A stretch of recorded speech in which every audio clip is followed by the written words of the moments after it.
A survey was undertaken by NUIG regarding COVID state.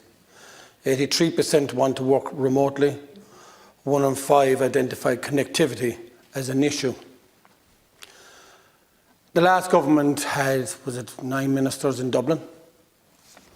How do you expect the rest of the country to deal with emissions when you haven't dealt with emissions within Dublin yourselves? Dublin commuters spend 246 hours in traffic each year. That's higher than Paris, Rome and London. So you haven't started at home, but you'll start it. You're blaming the farmers over emissions and everything. It's farmers, farmers, farmers. And 9 ministers have done nothing about correcting it within Dublin, where you started out. The first day I arrived here to Leinster House, I said I'd come on the green bus. I had to travel 20 miles to the green bus. Because there was no adequate parking, my wife had to drive me.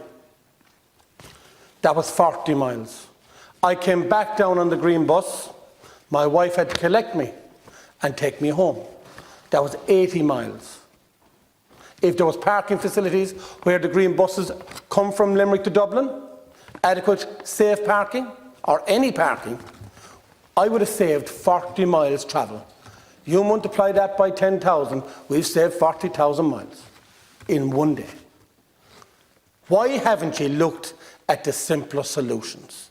Everything seems to be that you go farming, you go everywhere, bar starting at home, where it needs to start.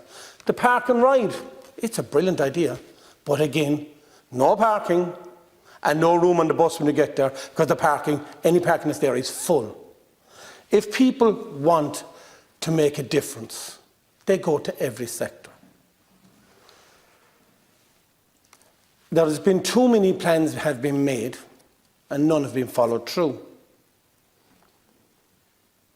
What about electrifying the rail system?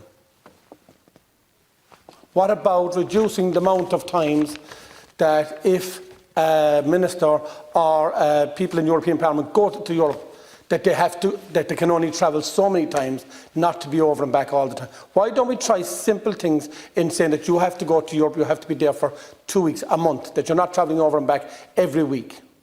Why don't we start at home and work out?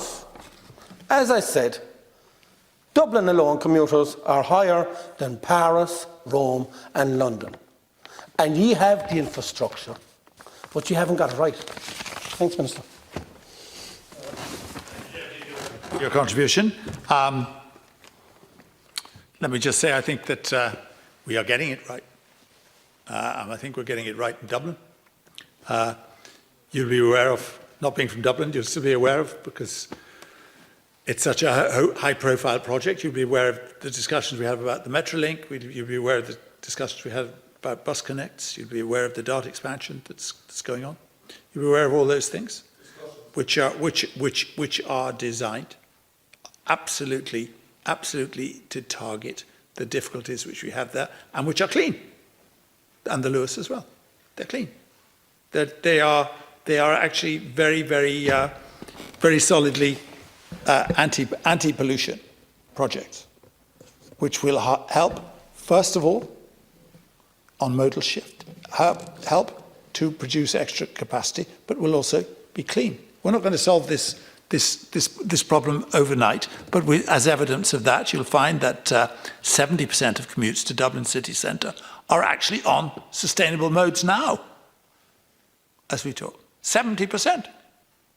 So we may not have got the other 30% right, and they may be clogging up traffic jams, which I regret, but we've made a lot of progress, and it would be appropriate if you acknowledged that particular progress.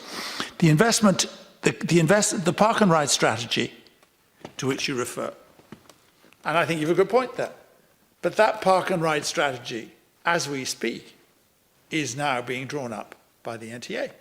So you may be working in parallel with the NTA there, and I'm glad to see that you're both in agreement. I don't know who was enlightened first, whether it was yourself or them, but you're both on the right track. Okay.